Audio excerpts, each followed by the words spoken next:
everybody, and good afternoon and good evening, wherever in the world you are. Welcome to our third run of the Coffee Round the Table. Second for the MDRT Global. We are excited today to be talking to 3 global MDRT members from 3 different continents.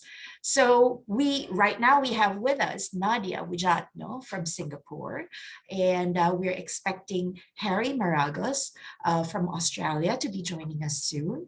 And well, Brad Brain from Canada was supposed to be with us, but right now he is flying home from the edge, flying back home to Canada. So we have a recorded session with him. So welcome, Nadia, and hello again, Louis. I am always so looking forward to share this virtual stage with you. How are you both? Good morning, Janet. Doing very well. Good morning, Janet, everyone. Very excited to be here with all of you. Thank you for being here, Nadia. I know it's Saturday morning, but then again, you chose to be here. You accepted our invitation, and for everybody here to learn more about what your talk was in the recent global conference in Sydney. So, Miss Janet, good morning to everybody on Facebook Live. Thank you, Miss Janet, for organizing this once again. It's a pleasure. It's a sincere pleasure to be your partner in moderating this event. Pretty sure that we will have another edition of this next year, as we see this as being an annual get-together already. But without further ado, Miss Janet, I do believe we can get this show started by introducing all of the speakers that we have lined up for this morning. Definitely. And so take it away, Louis. Okay, so our first guest speaker is a professional financial advisor based in Canada. So he's a 13-year member of the $1 Million Roundtable with 10 part of the table qualifications and 1 top of the table qualification. He serves his clients with a multidisciplinary expertise. He is a portfolio manager and runs his own mutual fund. Who does that, right? This gentleman is nationally recognized for his expertise in retirement income planning and has presented his ideas to several financial advisors across the United States, Canada, and Australia. He has been distinguished as a perennial speaker on the MDRT annual and global conventions, having been in the main platform for 3 times already, and a total of 9 times as a speaker in both conferences. He helped author the Certified Financial Planners Qualification Exam in this country and is the author of the book Prosperity, Making Smart Strategic Decisions About Money. Ladies and gentlemen, as Ms. Janet mentioned earlier, we have Brad Brain. So we'll be having Brad's recorded tete-a-tete with Ms. Janet later on. But it's also a pleasure and a privilege for me to introduce our next guest speaker, the only rose among the thorns for this morning, among our guest speakers. Okay, she joined the financial services industry as a fresh university graduate in 2008. So there are a lot of millennial and Gen Z financial advisors who are going to be watching this. So from doing roadshows, street prospecting, door-to-door sales, to transitioning to referral-based prospecting, she has amassed a clientele base of more than 1,000. Wow. Her clients have also evolved over the years, from advising recent graduates to now including upper management executives, entrepreneurs, pre-retirees, and their respective families. She is an active member of the MDRT MCC in her home country of Singapore by serving as her company's MDRT ambassador. She is a big believer of mentorship and currently mentors a group of about 10 mentees. This lady is an 8-time MDRT member with 2 court of the table qualifications. She's the epitome of girl power. Ladies and gentlemen, let us welcome Nadia Wijatno. Thank you, Louis. Thank you. Happy to be here. You're welcome, and thank you. And our final speaker, of course, last but not the least, okay? He is a certified financial planner professional and self-managed superannuation fund advisor. He has been in the financial services industry for over 30 years. Okay. This Australian runs and owns a family office style boutique practice in suburban Melbourne, specializing in intergenerational, multi-generational, and family wealth management. Having recently completed his Master's of Financial Planning and Estate Planning specialization, he's also completed his double degree in accounting, banking, and finance. And he is a lecturer at several universities in his home country. This man is a perennial MDRT qualifier, and in 2019, he reached National Finalist Most Valuable Contributor, XY Advisor, National Semifinalist, FS50, National Semifinalist, AFA Advisor of the Year Award, and Global Semifinalist, Plan Plus Value of Advice Award. Truly a multi-decorated financial advisor from Australia. He's an active member of MDRT as well as Life Happens. He's the ambassador for the Australasia and Oceania region. He has completed his first book, 25 Reasons Why You Should Use a Financial Planner, and is almost finished with his second ebook, Change for Good, the 5 W's and 1 H of financial planning, which is coincidentally the topic that he will be discussing with us today. Ladies and gentlemen, let us welcome Mr. Harry Moragas. All right, Miss Janet, it's a big time lineup for this year.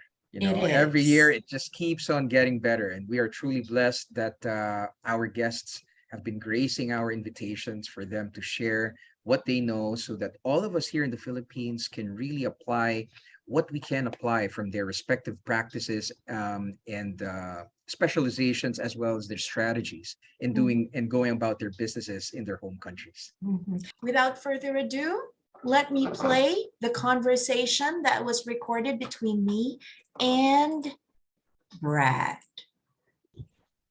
Hi, I'm here with Brad Brain, a very good friend of mine who happens to be one of the MDRT speaks in Sydney and also in Boston this past annual meeting and global conference. Brad, how are you doing? I'm doing well, Janet. It's so good to be able to spend some time with you. I miss you too. So before we get going though, we should let people know that you and I, we've known each other since the early days. You're my very first MDRT friend. That is right. And do you remember how we met? I do. And do you remember what you said to me on that day that we met? Oh, that I don't remember. You don't remember? Please refresh my memory. You said, Mr. Brain, you are the most brilliant person I've ever met. Can I have your autograph? Will you be my friend? Yes. I probably why I forgot it, right? You can't tell me that you didn't say that because you don't remember. That's right. That's right. But Brad and I met in Vancouver during the annual meeting of 2010, and we sat beside each other at a, was it a focus session? It was a focus session. And we were both wearing PGA hats. That's where the conversation started, right? It is, yeah. We were on the same task force, and I think we ended up manning the same door or something like that, and we ended up striking up a conversation and have been friends ever since. And then, you know, one of the weird parts is that with the meetings being so large, it seemed like without any planning, we'd always run into each other in the years to come, and then we had kind of parallel paths with volunteering. So we've had lots of different engagements. And even with our first time to go my on benefit. What was that? Knowing you has been to my benefit. Oh, thank you. That's very. I'm giving you a compliment. That which is worth repeating. That's why I was asking. But yeah, and I see. but yeah, Brad is right. We just would bump into each other out on the street or on the corridor, you know, and we had on the same year, we had our very first experience on MDRT Speaks. It was in LA. Yeah, that was probably the coolest thing going, is that the person I've known the longest in MDRT, we got the chance to share a career highlight for both of us, which was to speak in LA in front of 15,000 of not just anybody, but elite financial advisors from all across the planet. Presentation was translated into, I think, 8 different languages, and also it was webcast too. So it was pretty amazing experience, and to be able to share it with you made it even more special. Thank you. Well, let's get started. So Let's do this. Yeah, in Boston and in Sydney, Brad gave this talk on good isn't good enough on MDRT Speaks, and that's what we're going to kind of peel layer by layer the topic that he shared with us. So here we go, Brad. Let me start with my first question. So I've heard you speak on stage numerous times, and you touched on a variety of topics. But somehow there was something different in this year's MDRT Speaks. I can sense unrest mixed with the excitement when you delivered your 5-minute talk. Why do you think is that?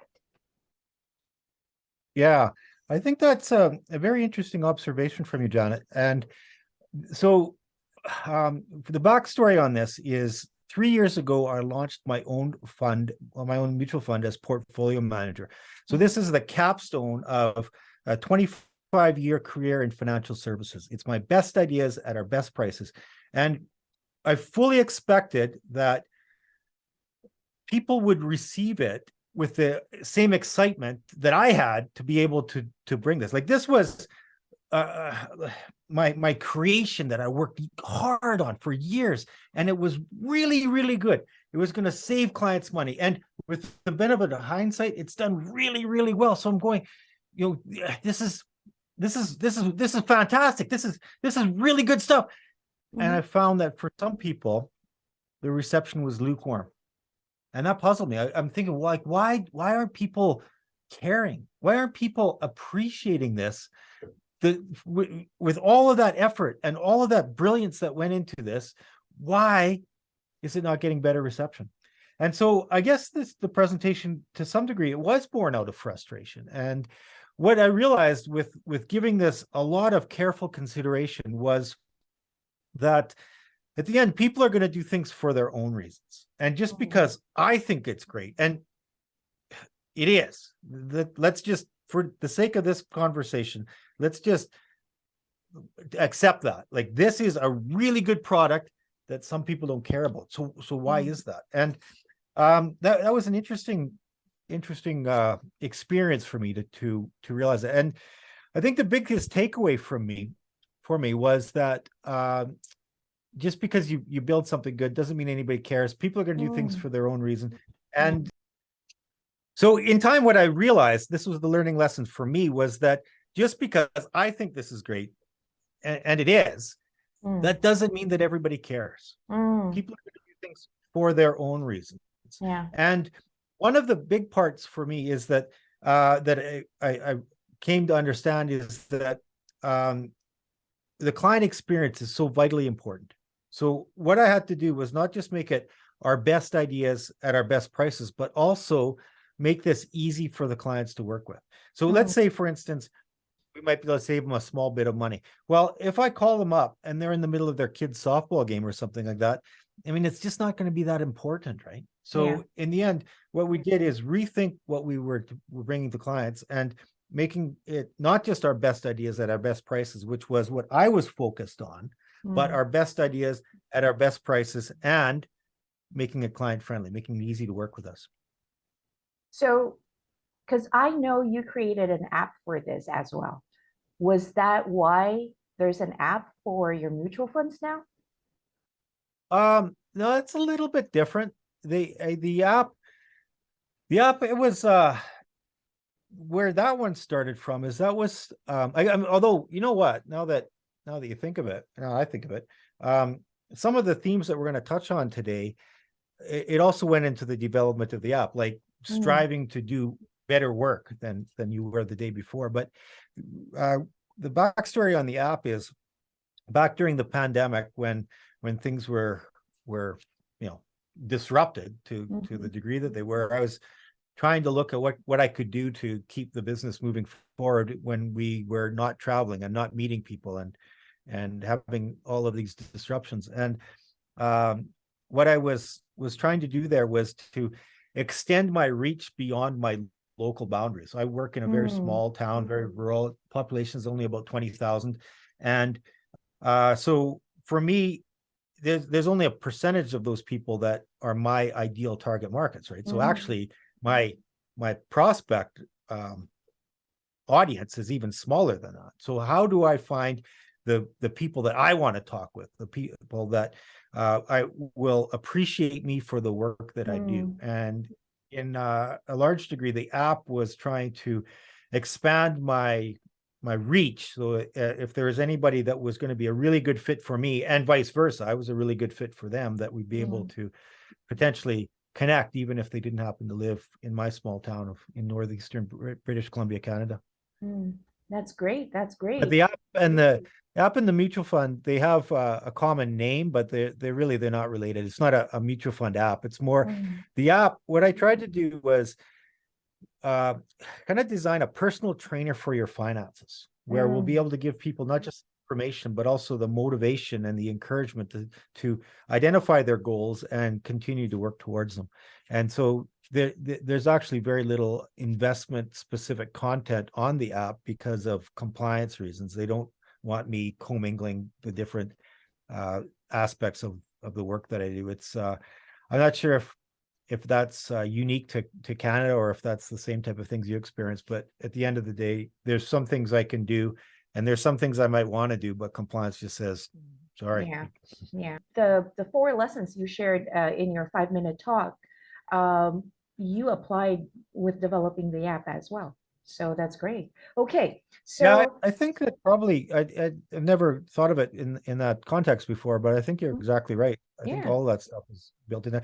Like one of them, for instance, the idea of we've got a lot of potential that sometimes we fail to realize, not because we don't have the capabilities, but because we don't have the confidence. And what I did with the app is I tried something new, which was, and there's no reason why I couldn't do it, right? Yeah. Sure, there's lack of technical knowledge, there's cost, there's all sorts of excuses a person can come up with. But at the end of the day, one of my messages to advisors is that your potential is greater than you can even imagine. All you got to do is unleash your own, unleash yourself from your own self-limiting beliefs, and be bold, strive. Yeah. Pick a massive target. Lots of times in the literature, it'll be described as a big, hairy, audacious goal, and go for it. And here's the thing: is if you have a objective that's high enough, if you fall a little bit short, guess what? You still did pretty good, right? So get out there and try something new, try something bold. Yeah, that's great. That's great. And that's very encouraging. Thank you, Brad. My next question. In your talk, you did mention that we have to find what work sets us apart from everybody else, and also find the kind of clients that can appreciate the work that we do. Now, I mean, if you're talking to me right now with 14 years, being 14 years in the business, it's easy to find what I have it already. I know what my target market is. I've already created my niche, right? But imagine if you are talking to the Janet from 12 years ago, a newbie, just 1 year into the business and struggling to keep up with giants that she met at the annual meeting in 2010. How would you advise that Janet in finding that work that can set me apart and find those clients who appreciate me for my work, knowing that, I'm still finding my way through? Yeah, you're onto something really important here, Janet. And I think the way that you asked the question, there's a couple of things that popped into my head. One of the things that I learned from MDRT is that there's almost an infinite number of paths to success. And you don't want to do what made somebody else successful. You want to do what's going to make you successful. So, one of the things that you sometimes hear about and actually this is a topic you spoke on many times is niche marketing. So one of the things that sometimes you'll hear is that the secret to success is to specialize, is that you want to find some market that you can be the go-to expert in, and that's what you're going to want to focus on.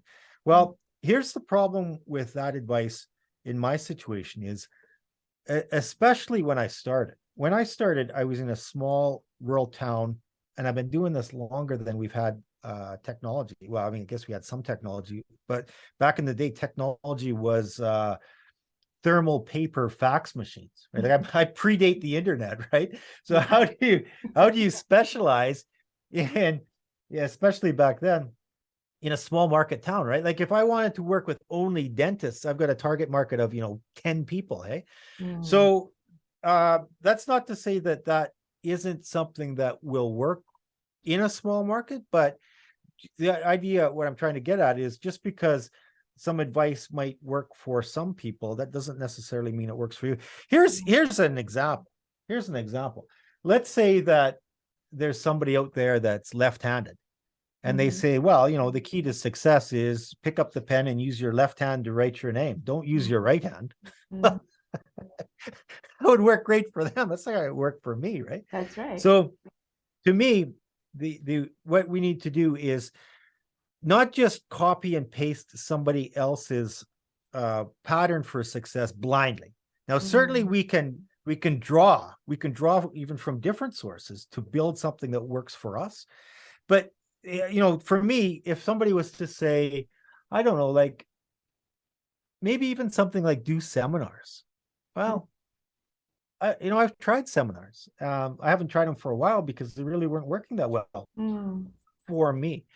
Or if somebody was to say, well, I don't know, even like this popped into my head just now. I don't know how this applies. If somebody was to say, well, just grab the phone book and go through, 100 people a day. Yeah. You can't do that where I live because we've got government restrictions on cold calling people that we don't have a connection with. So the point about this then is there's lots of things that maybe they work for some people, but what I'm trying to tell you here is don't just blindly accept something as being the one and only way of working. What you want to do is figure out what your natural strengths are and your unique abilities and design your life around that. There's no sense trying to get better at what you're bad at. What's a better strategy is take what you're bad at and find somebody else to do that. And you focus on what you're really, really good at. So for me, how I define my target market is I want to work with people who are serious about their money. I've had lots and lots of conversations that have gone nowhere because I care more about the results than the client does. So if they don't care, then if they're not committed, it's a waste of time for you. It's not I don't enjoy that type of thing. And as a matter of fact, I have an appointment coming up on Monday, and I'm happy to talk to the person, but I'm also going to put a limit on how long that first meeting goes, because my first instinct is that they're not really the right fit for me, right? So how I define it, and this, again, how I started to answer this question is just because it works for one person doesn't mean it works for everybody. But what works for me is people are serious about their money and they have the resources to do something about their financial objectives.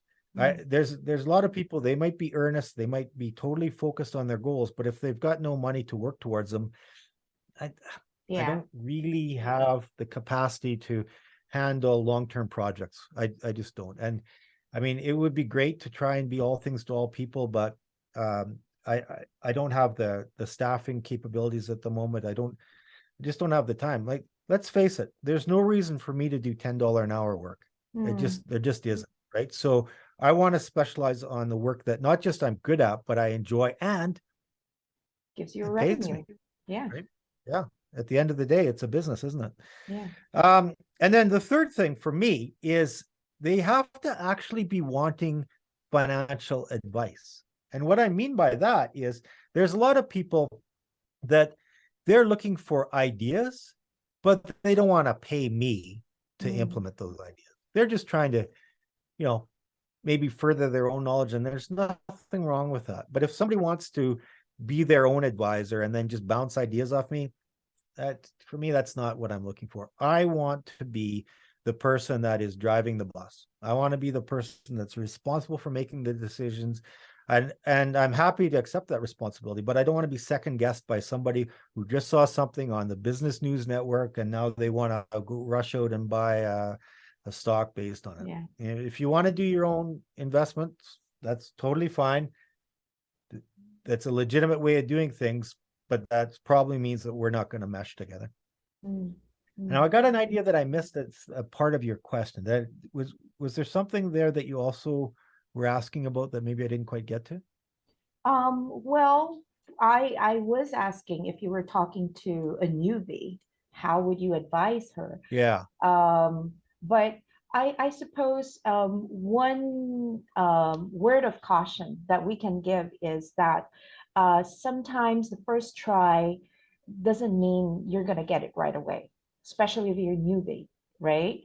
You course. were Yeah. you were saying that if you were talking to the Janet from 12 years ago, you would tell me to find what I'm good at, and at that time, I don't know what I was good at. At that Yeah. time, I would talk to anybody who would listen, and I would just keep at it. My managers told me that I should make 20 calls to come up with X number of appointments, X number of presentations, X number of closing. I guess, and I'm just adding to what you've said, Brad. It doesn't mean that once you give it a try, it's going to work. Sometimes you got to give it a few more tries to find what really works for you. Do you agree? Oh, yeah. Without question, I agree with that. And so, in fact, I think that you've rightly introduced an important part of this, which is there's the difference between what we want to do and what we need to do.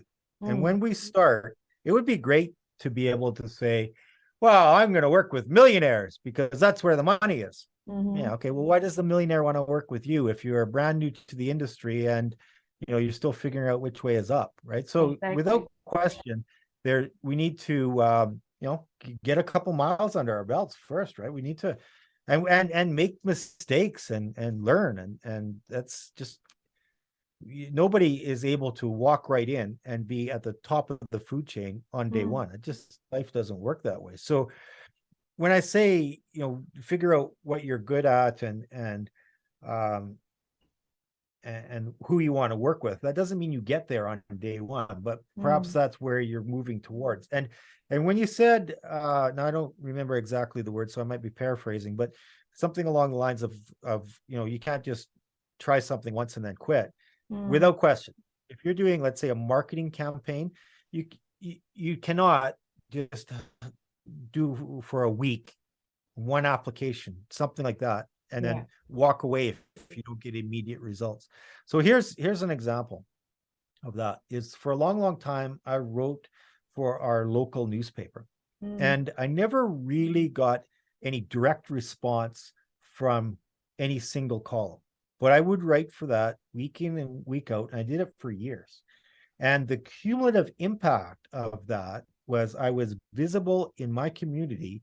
And when somebody eventually did have a financial decision to make, hopefully I would be one of the ones that was top of mind, right? So if I was to write that column for even a month or two, or maybe even a year, and then stop, then I would have at the time assumed that the thing was a failure. It was not. It was absolutely not a failure. It just, some things take time to show results. So if you have something that you're going to try, either a target market or a campaign of something, you need to see it to fruition. You can't just, I mean, I don't want you to stick with a losing strategy, but give a winning strategy enough time to show results before you throw in the towel.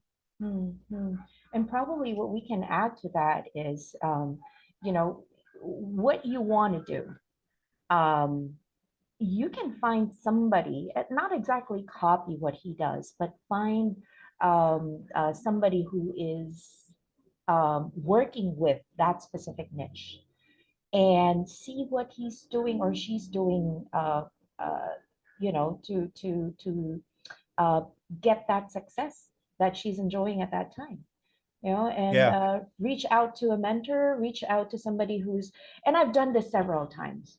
You and I, we've talked a lot about the business, about being a professional, about all of these things. I've also reached out to, Regina Bedoya,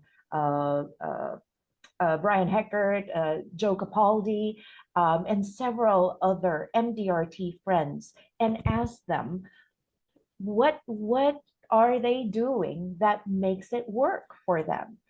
And if it doesn't fit into my business strategy, then I just shelf it. But if I think it Yeah. would work for me, I'll give it a try. And this is part of learning, right? I think you're absolutely onto heading in the right direction when you adopt that approach. Because what we can do is, if we keep our eyes and ears open, we can pick up wonderful bits of insight and information and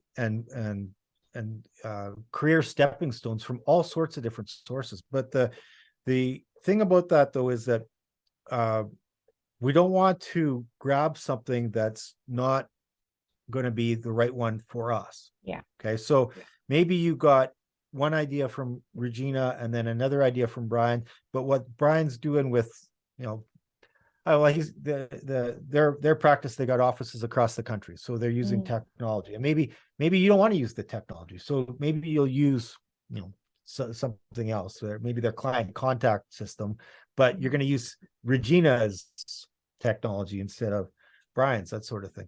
And I think that's the idea, is be open-minded and pull the stuff that works for you. Years ago, I was in the strategic coach program, and there was a lot of things that were just fantastic and helped shape my thinking. And then there were other ideas that it was trying to fit a square peg into a round hole if I tried to implement it for me, right? So I took what worked for me, and I didn't fret too much about the stuff that didn't. Yeah. I mean, we all have just 24 hours a day, right? So let's make good use of it. Okay, so let's run through the 4 truths, the 4 lessons that you identified during your talk. Number 1 is every day you will get better or you will get worse. Number 2, it's not about you. It's about what you can do for your client. It's not how good you are. It's how much good you can do for others. I love this. Number 3, be bold and dream big. And number 4, client experience is everything. Now, from the 4 truths that you shared, I think numbers 1, 2, and 3 can easily be applied in everyday living. However, we all have different standards we use as a benchmark. Your better or worse would be of a different scale compared to my better or worse. Same as how bold and audacious you and I can be in dreaming big. What metrics should we use to measure all these before we say we can, either not doing enough or have done so much already? Yeah, that's a really good question.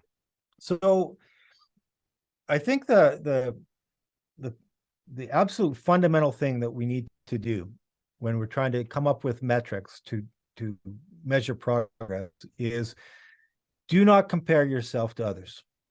The only person you're comparing yourself to is the person that you were yesterday. So if you were to try and okay, I'm going to go play hockey later tonight. Okay. I've got I'm still at my advanced stage playing hockey. Okay. I don't compare myself to the best players in the league. Why would I? it's not my objective to be the best in the world at well, to be honest, at anything except perhaps being a parent. What I want to do though is I want to live a healthy life. Yeah. That's and I enjoy playing sports. So but I'm still a little bit competitive. So I would like to have a good game, and I would like to even get a little bit better at where I was yesterday, but I'm not comparing myself to other people. That doesn't make any sense to me. And so that actually goes back to my first point, which is every day you're going to get a little bit better or you're going to get a little bit worse. And what I was thinking about when I put that together was it's rooted in why I created my own mutual fund to start with, because that was a bold and audacious goal.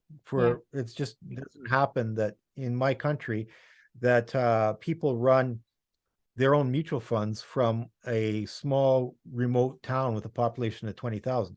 Most portfolio managers are based in Toronto, Vancouver, maybe Calgary, not Fort St. John, British Columbia. Okay. So, but this part about you're going to get a little bit better, you're going to get a little bit worse. What I'm saying there is, with everything evolving so quickly around us, that if we were just to stay still and continue to do the same old thing that we did yesterday, while the whole world evolves around us, you're going to lose ground. And I can recall an exchange I had with somebody. Oh, it was just an internet chat, but this person made some comment, and I guess probably it struck me the wrong way. But I remember something that they said, because they sort of smugly, they didn't say it, they typed it, but in my mind it was smugly, about how they had this old designation that doesn't even exist anymore, and that weren't they clever because they didn't have to have any continuing education commitments with this old obsolete designation, and they didn't have any ongoing dues to pay, but now they can put some letters after the name. And I'm going, well, how is this a win? How is this a win? Like, you've got something, you learned something years ago. You're not doing anything to get better. Are you thinking that your clients are somehow better served because you learned something a long time ago? You're going to get a little bit better, or you're going to get a little bit worse. So what we need to do is continue to stay current, continue to learn new skills, continue to bring new capabilities to our practice. And every day we're going to get better, because if we don't, everybody else is getting better around us. So relatively speaking, then we're going to be getting a little bit worse. That's amazing. That's amazing advice. Let's leave our listeners the takeaway that you gave at your talk, and you said, what do I need to do not only to be relevant, but also thrive in an ever-changing world where insurance products are moving towards the commodity business? Well, let me just tell you, Brad, that we in the Philippines are very far from that, but it is a very competitive industry that we're in. So, what I've learned over the past few years, which, it's good to have that affirmation after listening to your talk. I've listened to it several times. I have to admit to that. It was, I think, on the last time where I just sat down and took notes. For the first few times, I just kept replaying it. Is that, sometimes you just have to go out there and give things a try. And if it doesn't work, you go back to the drawing board. But if it works, then good for you. Continue with it, right? And that is what makes you stand out. That is what makes people say that, hey, if I think of mutual funds, I'm going to call Brad. Or if I think of employee benefit programs, I'm going to talk to Janet, right? Yeah. So that's the heart of all of this, is that we live in this world of technology now where people can get all sorts of information, good and also bad. Yeah. And they can get it from all manner of sources, right?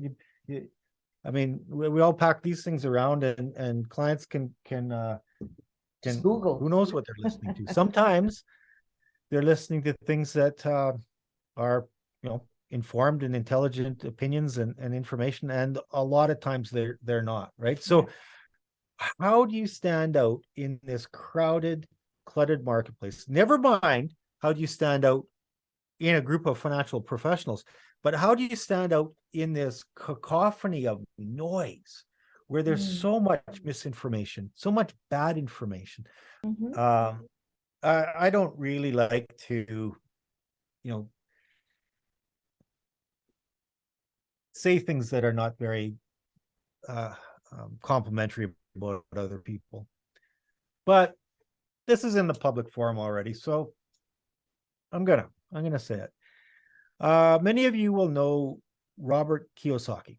He's Yeah. the author of Rich Yeah. Dad, Poor Dad. Okay. Yeah. Now, he's got a lot of fans. Personally, I think that book is rubbish. Mm. I think it is this collection of out of context ideas that he's pulled from a bunch of sources, stitched it together, and it has a market that it appeals to. That's my opinion.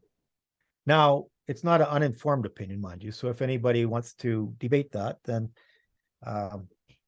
we could do that. But I saw today, I don't follow him on Twitter, but he popped up in my Twitter feed. He said that the hikes in US interest rates are going to cripple the US economy. Everybody needs to run out and buy silver, gold, and Bitcoin. Now, personally, I think that is monstrously bad advice. Mm. I think anybody who followed that advice is putting their financial future in peril. Now, maybe I'm wrong, but the point is that's out there, and he's got a big following. Mm. And if he is wrong, there will be people that will accept that at face value and blindly plunge into buying things that perhaps they know little to nothing about. Now, we don't know what's going to happen, but we know what already has happened. And locally, we have a podcast. This really interesting fellow. He just goes and talks to people about all sorts of different things, and he puts it out there for anybody who cares to listen. So, back in November or so, he had a guest on who he was extolling the wonders of Bitcoin, and I listened to this podcast and I'm going, what, dude, what are you talking about? And the reason I listened to the podcast is because the same host, he called me up because he wanted me as the money guy on the podcast. Mhm. So he mentioned he wanted to talk about Bitcoin because he was curious about it, and he and so I went on and expressed my opinion on it, and in the time since then, it's down, I don't know, like 75%. Yikes. So if you'd listen to this first guy, maybe you've just lost, I don't know, if you put in $100,000, you've just lost $75,000. That is perhaps not impossible to recover from, but it's really, really difficult. And in all likelihood, it will take, I don't know, years, decades, generations, Oh dear. right? Those huge losses, you don't recover from them quickly, if at all. So the point is that there's all of this information out there, and from some of it's from respected sources, but that doesn't mean it's right. And Yeah. here's the key point. How does your client know the difference? Mm. How do they know the difference between you as a professional financial advisor and somebody who's giving financial advice Mm. but really doesn't know what they're talking about, or has a vested interest in, or maybe there's something really bad. Maybe that's even could be a fraud. I've had clients call me up and ask for my second opinion on something that I could identify as clearly being fraudulent because I know the warning signs, but the clients don't know the difference. Yeah. So as a financial professional, how do you separate yourself from everybody else when from the client's point of view, everybody sounds the same? And that's the question. I don't have the answer for you. I'm working on my own answer. I don't have the answer for you, but that's the question, is how do we do the things that we need to do to not just survive in this world where things are changing quicker and quicker, but thrive. And if you can identify the work that you're really good at, the work that sets you apart from everybody else, and identify who are the clients that appreciate you for that work. Well, now you're on to something. Now you're on the right path. That is amazing. That is amazing. And I will take it on as a homework as well. So unfortunately, that's all the time that we have. It's been very interesting to kind of peel the onion bit by bit from your 5 minutes talk. And yeah, I'll see you when I see you, Brad. Hopefully it's very soon. And that is just to start off the 1 hour discussion.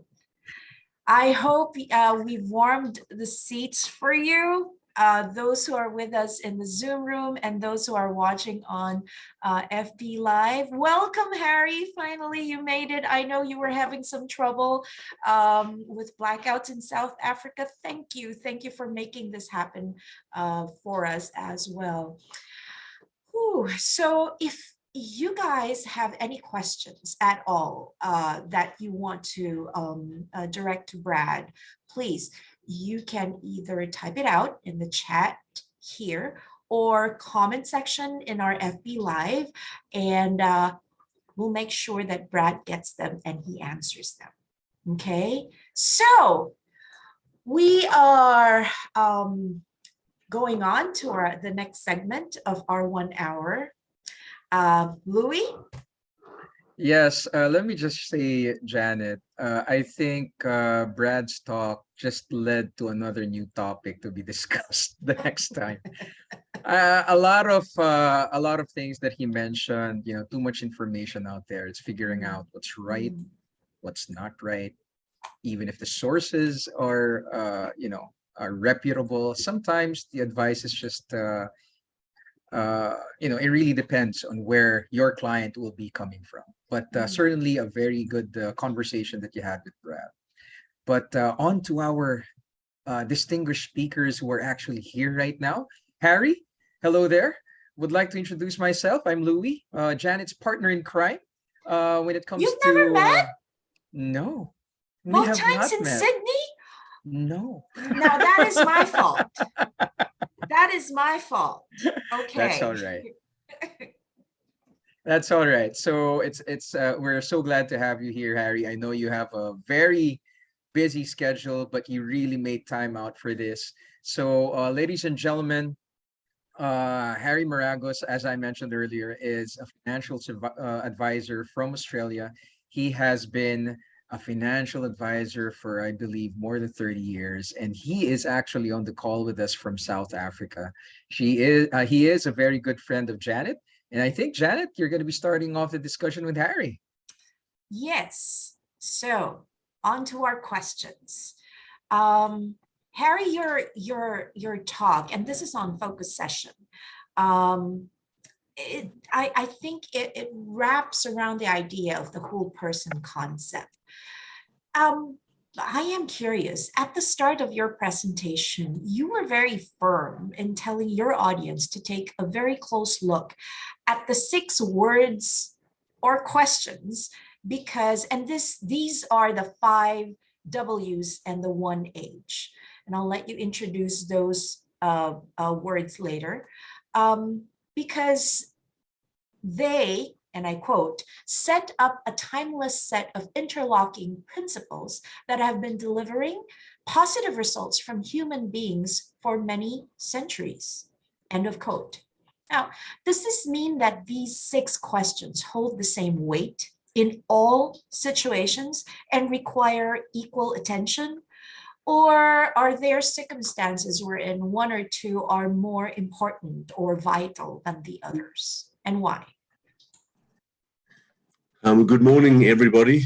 Welcome from sunny South Africa. You can see the window behind me. It's almost 5 a.m.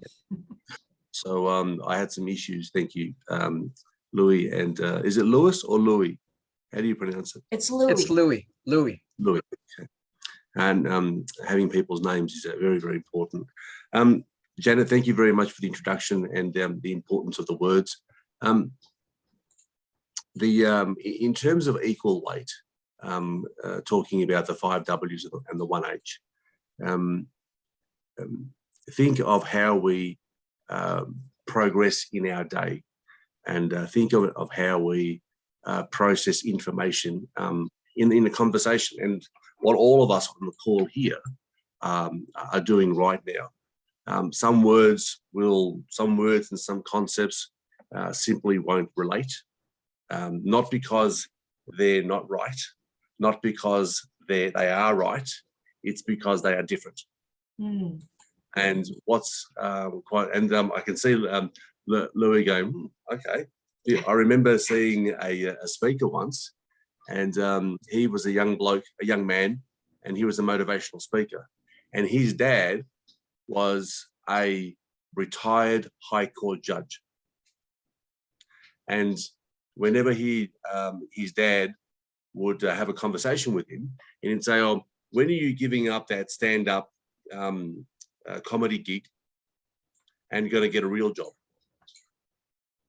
And he invited him to talk, invited him to be in the audience at one of his sessions, where he had about 2,000 people in the audience listen to him. And his father then admitted to him that he never thought what he was doing was a real job or a real thing. It was just something that his son got up on stage, a small stage, and spoke to 1 or 2 people because he gave away free tickets. He couldn't get anyone. Okay. So it's not necessarily about what's right and not necessarily about what's wrong. It's more so about what's different. And this is, we'll go into the talk a little bit later, the 5 Ws of the 1 H are about something called CPI. Now, what does CPI mean? CPI is an internationally recognized measure of inflation, the consumer price index. So our cost of living goes up over time. Or is it? Is CPI perhaps continuous process improvement? Is CPI continuous people improvement? I'll just leave that there with you for a second. So it's about what things that are important to us. And there's an old saying, you know, when the student is ready, the teacher will appear. So it may not necessarily be that something is correct or appropriate or right or whatever the appropriate word is at some particular point in your life. It's about making sure that, and I've written some notes here as well, it's important that we never discount anything. Customer process improvement, that's right. Janet's written in the comments there. It's diversity is not necessarily about culture. And there is this mad, crazy headlong rush into everyone having diverse boards and diverse staff and diverse client groups. And what I would say is that's not really what diversity is about. Diversity is about having diverse thinking. Change your mindset, change your paradigm. What is good for Janet? What is good for Louis? What is good for Nadia? What is good for all the other people on the call is not necessarily not good, but not even something that I even thought about. Does that mean it's wrong? Does that necessarily mean it's right? Or is it just different? It's a pretty challenging thought to remove, 7,000 years of thought to say that what you are doing is right or what you are doing is wrong. No, simply what you are doing is different. And that's very sensitive, Harry, a very touchy subject to talk about, especially in our time today, wherein it feels like you have to be very careful with every word you say, because Yeah. somewhere in the world somebody's going to be offended. Absolutely. But yeah, thank you for that. Thank you. Yeah. Louis, you have a question for Nadia. Yes. Well, Nadia, the title of your Connection Zone talk was Designing Your MDRT Week. All right.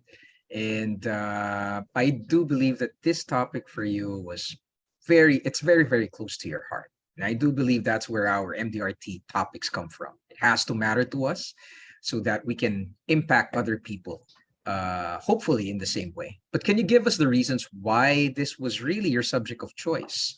What personal experiences or circumstances have you had that led you to share these best practices insofar as scheduling, time blocking, time management is concerned? Sure. Thank you very much, Louis. Hi, Harry. Okay, so yeah, so one common question that I get quite a fair bit from my peers is, how do I remain consistent? How do I stay consistent? And to me, the secret, not so secret, actually just lies in what we do every day. It lies in our schedule. So I think it was John Maxwell who said the secret of success lies in your daily agenda, and I'm a big believer of that. So when I was a new advisor, 15 years ago, believe it or not, the way that I schedule was in a way where my job is just to pack my calendars with client meetings, client names, 15 appointments per week, and they will all be work-based, and that's it. And I did that consistently, intensely for maybe 5 or 6 years or so, but I would find myself getting into burnout cycles on a very regular basis. Another way would be color coding the type of clients that you're meeting, A client, B client, or C client, but they were still very work-based. So along the way, over the years, I tried many different types of scheduling, and then I attended MDRT. And then I realized all these MDRT members, COTs, TOTs, they always have something in common, which is they always prioritize or put a conscious effort to schedule personal time. So yes, so that got me thinking that why am I not doing that? If the top are doing this, why am I not doing that? And I started to reflect on my daily routine and my weekly routine, and I started to just schedule it. Even though some may be habits, right? But if I schedule it, it's always done. And when I review, because I review on a weekly basis, I feel good. Like I know I spent my time well, rather than not knowing where did all the time go. And the one that I shared at the connection zone of how I color coded, when I review, it makes it very easy and simple to make sure that I'm not spending too much time doing something that I shouldn't. For example, too many non-income generating meetings. Sometimes we may have a lot of those. So, or if I attend too many trainings, but not enough client appointments, then if I'm wary that this may become a problem, at least I'm aware and I can do something about it the following week. So over time, that's how it evolved. That's why it evolved. And after adopting the whole person concept and slowly incorporating it into what I do on a weekly basis, I am much more balanced, much more happier, no more sick days, knock on wood. And success to me is now way more sustainable. Yeah. Well, thank you for that, Nadia. Actually, that's an interesting point that you made there, that, that shift in mentality is what started, this whole change as well in your schedule, using, what we call in MDRT as the whole person concept. Now, it also kind of ties into what Harry mentioned a while ago. It might not be right, might not be wrong for some people. It's just different. And for you, what you're doing to you might be different from others, but it's effective for you. So there Yes. is no right or wrong in that situation. This kind of scheduling, you're very disciplined with it. We touched on it before we got online a while ago, that, your weekends are strictly off limits when it comes to work, because that's where you found the balance. But for some people, nah, I'm going to spend Saturday mornings working, probably worry about everything else Saturday afternoon. But then again, that works for you. And it's all of these little bits of information coming from other people, which feeds that diversity, I believe, that Harry touched on when Janet, had that first question. Now, going back to Harry, going back to your talk at the global conference, when you introduced those 5 Ws and 1H to our colleagues in MDRT, you were asked if these 6 points would help them increase their business revenue, right? Of course, that's tantamount. That's something that people will be asking at the top of their heads. But your answer was yes and no. Can you kindly elucidate and expound on that? How come it's a yes or no when it comes to that? Thank you very much, Lewis. Nadia, I love your energy. It's just just amazing. You're about this big, and it's just amazing. Amazing. Money's never been a strong driver for me. It's, I think, at the start of, even at the earliest, the start of my journey in this, I wouldn't call it a career. It's about our journey. Never been money's never been a very, very big driver in this. It's more about purpose, more about doing the right thing. And I think what Nadia said is not necessarily about finding your niche in terms of your time scheduling and what you do. It's about finding what works for you, and finding what works for you, again, will be different from a mindset perspective to finding what that other people may work for them. And this is one of the amazing things about our profession, because we go to these conferences. I mean, here I am in South Africa. It's ridiculous o'clock. I'm leading a group of financial advisors from America, speaking to financial advisors in South Africa, because the rules are different, the laws are different, tax codes are different. But it's about how do you do what you do in a different country, because it's about disrupting our thought process. It's about introducing a diverse way of thinking. Now, there's an old saying, and it's not exactly that old, because powered flight has only been around for about 100 or so years. So how the saying goes is, your mind has to be like a parachute. You think, what does that mean? Well, it's useful only when it's open. Now, once upon a time, the great martial artist Bruce Lee said, your thought, your brain has to be like water, because water is formless, yet fills cups, fills teapots, fills pots, fills oceans, fills a thimble, fills the dimples on a thimble. And what we have to be is have our mindset like water. So I don't know whether that answered your question, Lewis. I'm sitting in the hotel here in South Africa, and my wife is staring at me, thinking, what rubbish are you talking about, Maragos? Well, good morning to your wife, but it actually makes a whole lot of sense, Harry. Especially in the profession that we have, there are really ebbs and flows, not only in the way we do business, but in each and every person that we meet. Each person is different.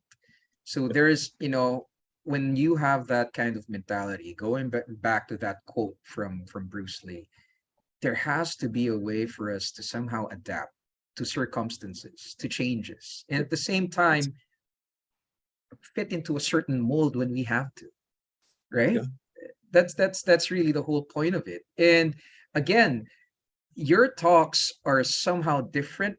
Your and Nadia's talks are somehow different from on the surface, but one thing's for sure, there are overlaps in it, which leads me to the next question with Nadia here. Her talk was really categorized under practice management, if you think about it, right? When she had to submit her documentation for the talk. But what's interesting though is that the entire talk was anchored to the whole person concept, which MDRT is very, very known for. And as an extremely successful financial services professional, Nadia, how much of your life and your business is influenced by this concept? Also, at what point in your life or career did you realize that, hey, you know what, this is a concept that can rapidly evolve. This is a concept that I can firmly embrace, but yet fit into different aspects of my life. Can you share, your thoughts about that? Sure, Louis. So let me give you an example. Okay, when it comes to personal time, so right now what I do Mondays to Fridays morning, as we were talking this morning, is gym time. So I put it out there in my calendar, right? Monday to Friday, Saturday, Sunday morning are my favorite running time. So that is for health, for personal. And then in a week, I would set aside maybe 1 or 2 personal time slots to meet up with friends, sometimes with the family. And because this is in place, right? And I start my day early, my mind is always sharper and clearer. I have more energy. I can be my best self when I'm with the client at the appointment. So it becomes automatically more productive. And I can schedule more appointments because I have better stamina. So just by this one simple change actually helps my work.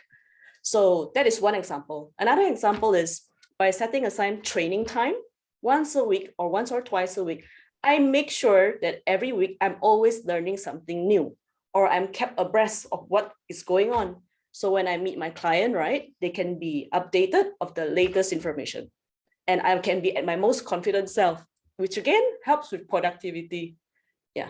Another example would be the service elements of whole person concept. For me, it's all about giving back, paying it forward.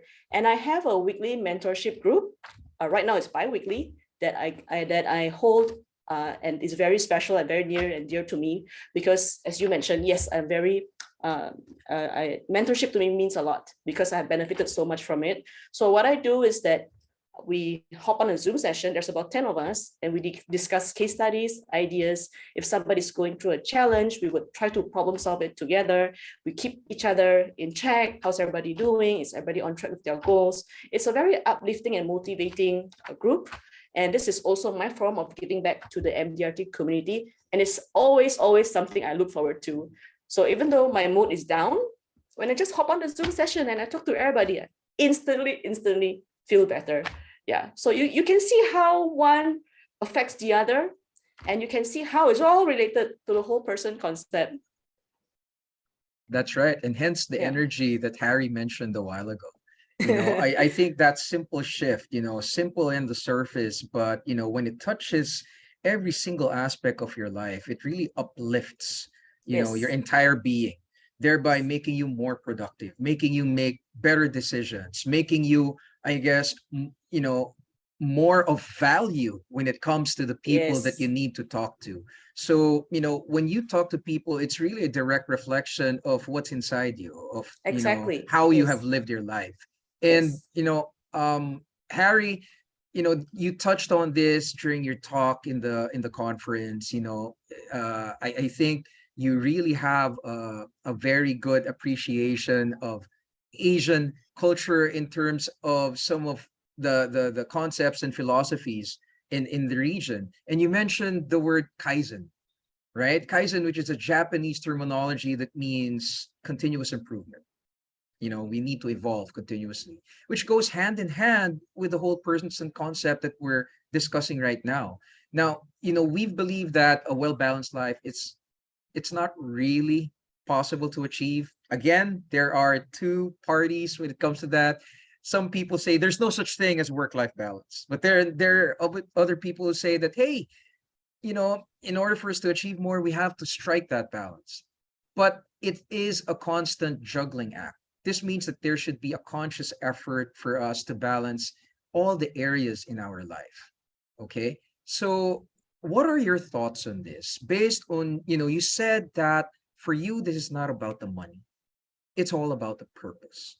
So how does that juggling act, if I'm going to term it as that, you know, um, I guess work with you insofar as the purpose of you being a financial advisor, not just to, people in your country, but here you are, you're in South Africa, engaging other people as well. So how does that tie in?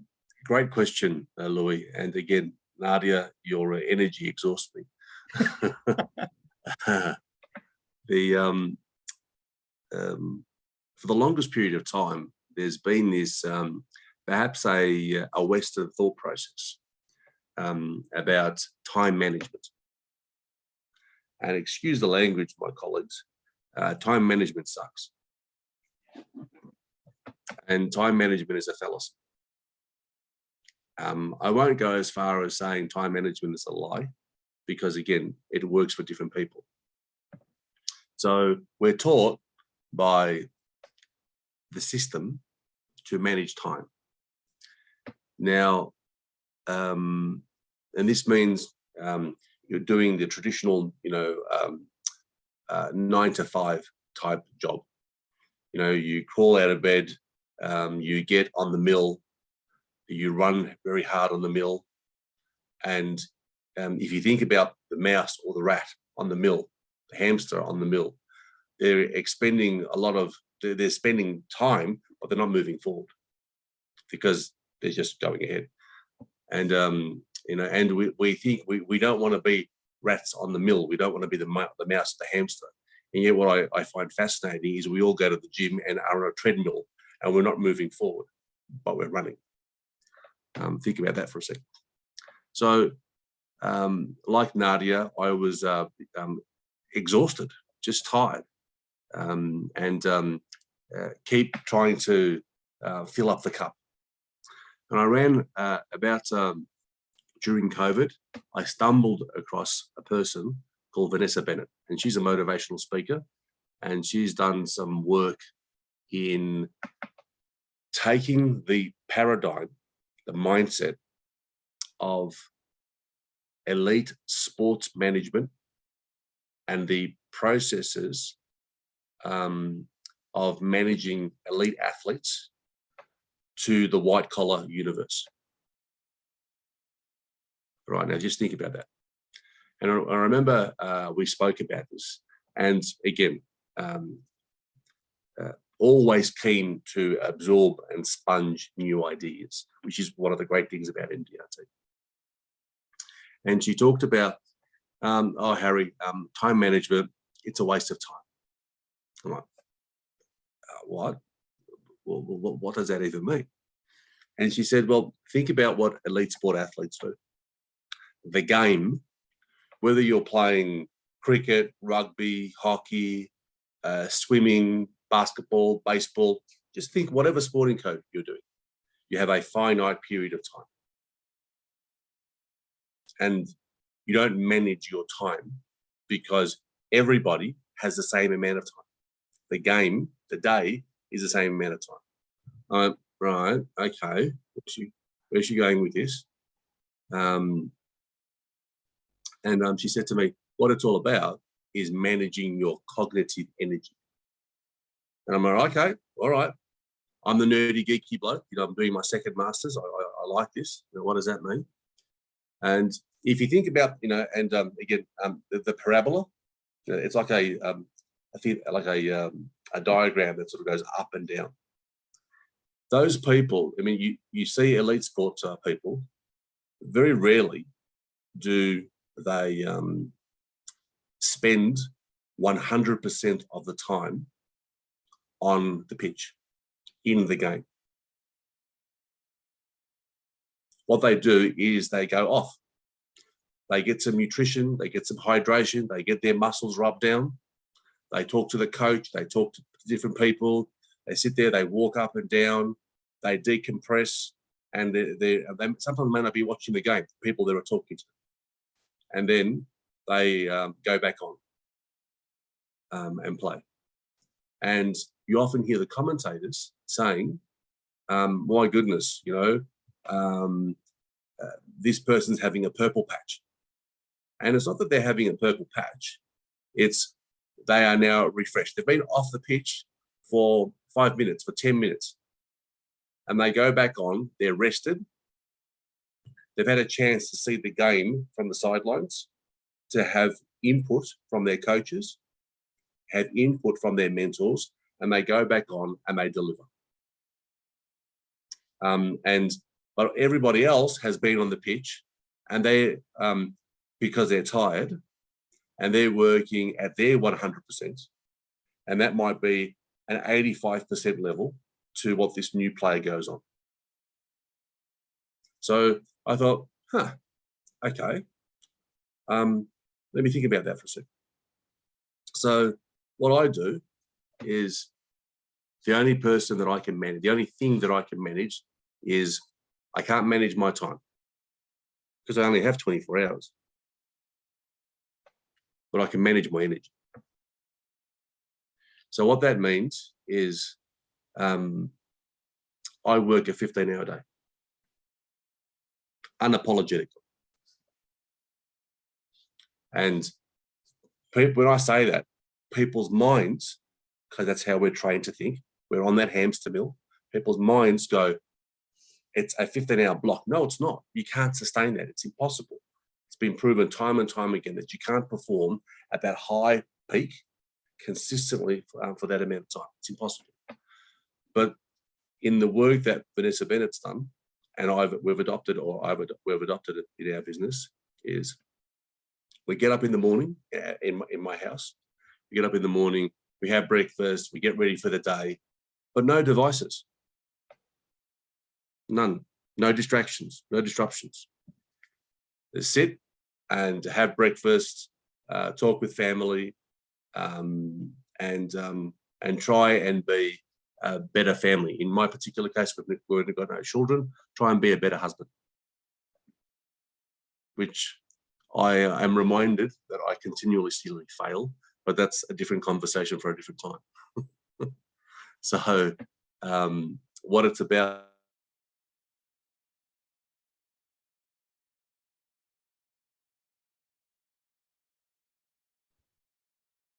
and I work a 3 to 5 hour block.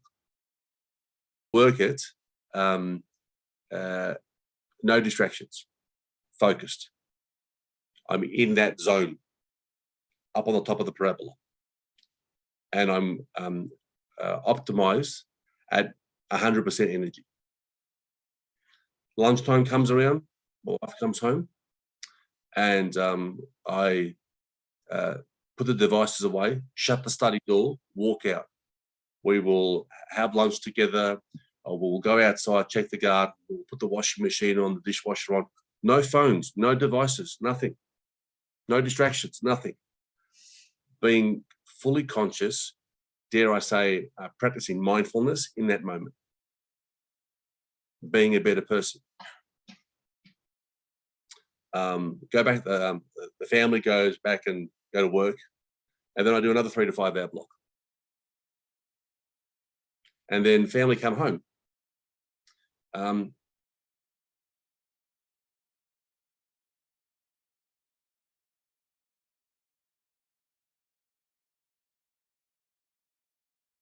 I hope Harry can No finish. games, no Sudoku, no nothing like that.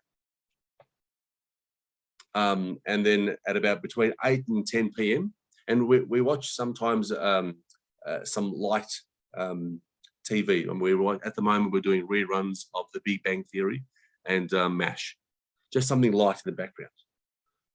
But we'll talk, we'll discuss, we'll go for a walk. 2 days a week I go swim, okay? Because it's I'm not a very good swimmer. I swim like a block of concrete. So I've got to make sure that if I don't focus on swimming, I'll drown, and that's not a good thing. So then between 8 to 10 o'clock, my family goes to bed, and then I do another 3 to 5 hour block. Because that's the time of the game. But if you think about it, you think, oh, that's a lot. It's not necessarily. The reason why I say a 3 to 5 hour block, because your mind has to spin up again. You're going up the parabola. And then as you come down, you're coming down. So if you do 3, 3, and 3, you're doing 9 hours. And isn't that an 8-hour day anyway? That's amazing discipline. Requires a lot of discipline to do that, because a lot of times, you know, and I'm sorry about, you know, disconnecting earlier, but I got the bulk of what you said, Harry. And A she's lot of probably just about to times, disconnect again. So we'll keep moving. Or maybe it's me disconnecting. no, because a lot of times as professionals, me. we think that we would be more productive, or we would make better use of our time if we work more, but to allow time for our family and for ourselves, and for, you know, doing chores and relaxing and all of that still requires a lot of discipline from people like us. Do you agree, Louis? If I'm gonna tie it all in, you know, based on what Harry mentioned, focusing on the moment, focusing in his case, focusing on 3 to 5 hour blocks at a time when it comes to work, okay, helps him actually have a longer term perspective or a longer term viability to what he is doing overall as a person. All right. We are so conscious about working long hours straight, but most of the time we don't really get to accomplish the most important tasks of the day, and it robs us of that capability at the same time of accomplishing our medium term to long term tasks. So that psychology that applies to training elite athletes is actually something that we can use daily. And you know, not you know there's if you would look at it based on Nadia's, you know, schedule, the way she manages her time, and of course how Harry, you know, does it from his end, really there are overlaps there, because Nadia, even if she works like five days and she puts all of her energies in setting appointments, it's a different form of time blocking for her, right? Where in the weekends, it's the time for her to block it off for family, for personal interests. But those 5 days, you know, she really endeavors to put in so much of herself when it comes to her work, and not just her work, but her mentees. Now, which leads me to this question for Nadia now. Now, evidently, you know, the way we manage time, the way we block our time, the way we really live our days, it's to really make all of our activities, you know, and so that we can address the different aspects of our life. But how do you suggest going about reprioritizing? So of course you're at this stage of your life, you know, this you have this much time, and you have mastered the task of allocating your time for these responsibilities. But in the case of other advisors, there will come a time wherein your status will change, or our status will change. I mean, I have 3 kids. When I was single, the way I managed my life was so different from now, the way I'm managing it right now. So how do you go about that? You've gotten so accustomed to the way that you've managed your time right now, and now changes are happening in your life. How do you go about changing your priorities? How do you go about changing the time that you have set for certain things? I know that, you know, in your case, it might be different. There are changes in your life that are different from others. But in your case, how are you able to reprioritize?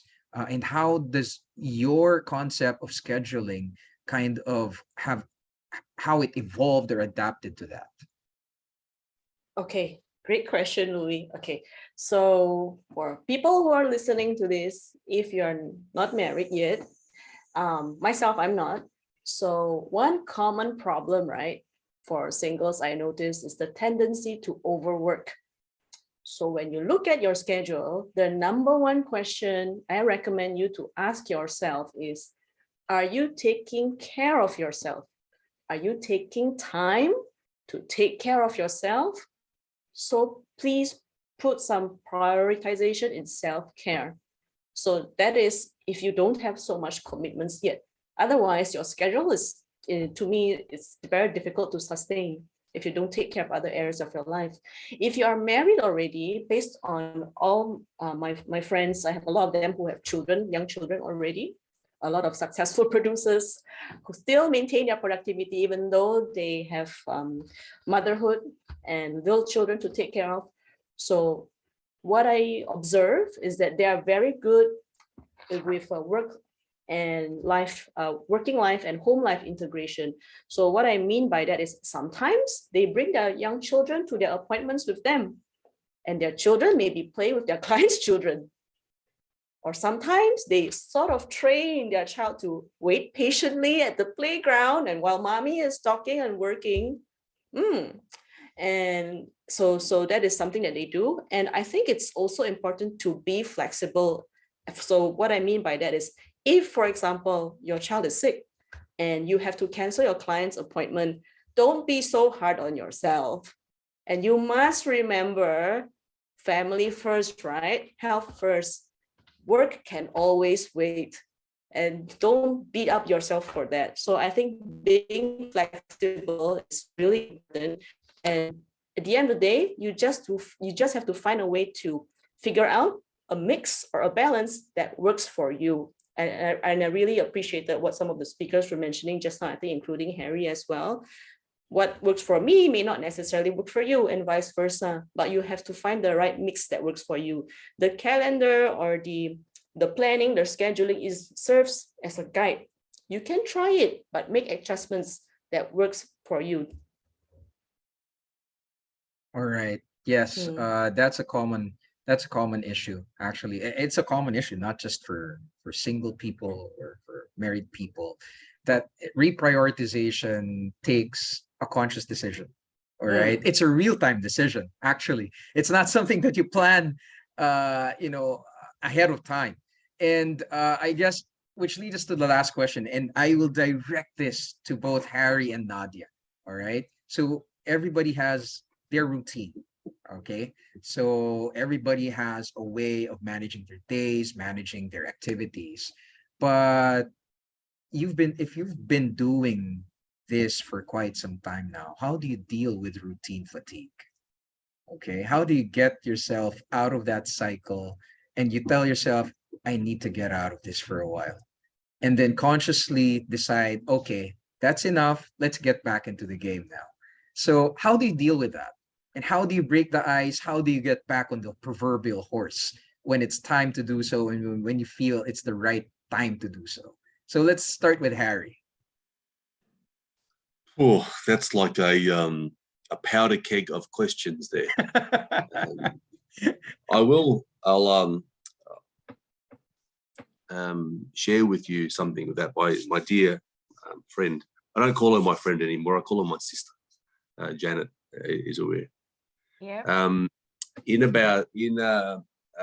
May of not last year, the year before that, my dear old dad passed away. And it's interesting, just as a quick parallel, quick tangent, when he was around, very often we would butt heads, just crazy butt heads. But now I seem to have more conversations with him that he's gone. Anyway, he's always with me. He's always with me, I know. So he, my dear old dad passed away, as I said, in May of the year before last during COVID. It wasn't because of COVID, but something else. He lost a battle with Alzheimer's dementia. And two really interesting things happened during that time. At the precise time that my dad passed away, I was delivering a presentation as part of a law subject that I was doing, one of my assessments I was doing. And my sister texted me and she said, it's time, come. And so at that particular point in time, you have a choice. And if I leave my colleagues, the group that we were presenting with, and get in the car and, you know, rush down to the aged care facility where he was, could I change anything? No, because he's already gone. So I made a conscious decision to keep my commitment to my colleagues, and I got the text message while I was delivering my presentation. Now, why is that important? Because it's what my dear old dad would have done. That's part number one. Part number two, I'm not perfect. And after that happened, we had the ceremony, and I disappeared into my bed and pretty much didn't get out of the doona, the covers, for almost 2 weeks. Just a difficult time.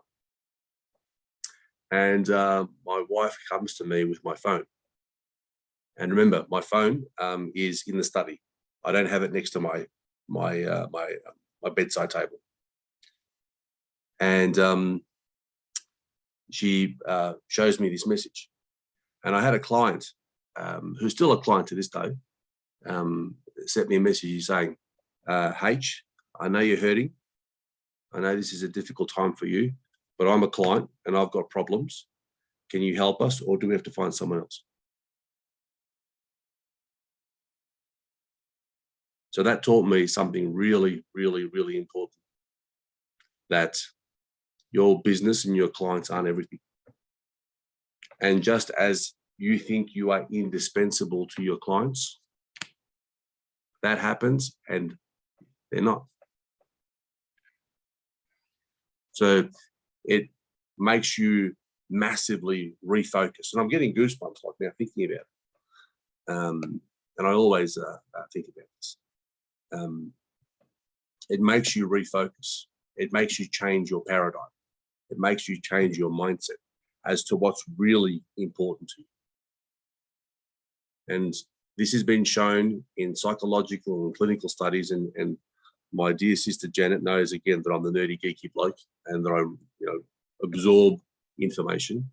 And clinical studies about how people react under pressure, how people react under stress, is unless your brain, unless your mind, unless your heart is prepared for it, you panic, you fight, you flight, or you freeze.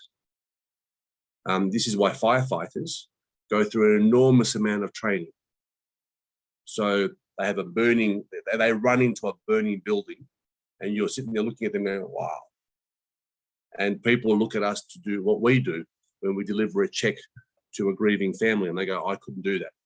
But we couldn't run into a burning building. We're running into a different burning building. So it's about training our minds. This is what Nadia said before as an example of going to training sessions and improving her mind, improving herself, improving her soul, her heart, to be a better resource to her community.